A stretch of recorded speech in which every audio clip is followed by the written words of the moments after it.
Fruit custard செய்யலாமா? அதுக்கு first 1/2 litre of மில்க்கை வந்து நான் லோ ஃப்ளேமில் பாயில் பண்ணுறேன். 3 to 4 மினிட்ஸ் பாயில் பண்ணால் போதும். நெக்ஸ்ட்டு 100 கிராம் ஆஃப் கஸ்டர்ட் பவுடரை தண்ணி ஊற்றி மிக்ஸ் பண்ணி வச்சுக்கிறேன்.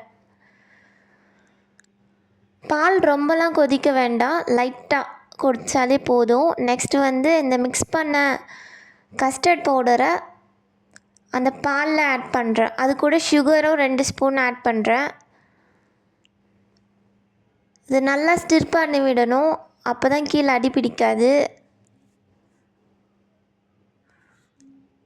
இது நல்லா கூல்டவுன் ஆன பிறகு நமக்கு பிடிச்ச எல்லா ஃப்ரூட்ஸும் ஆட் பண்ணிக்கலாம். நான் வந்து apple, kiwi and pomegranate add பண்ணுறேன்.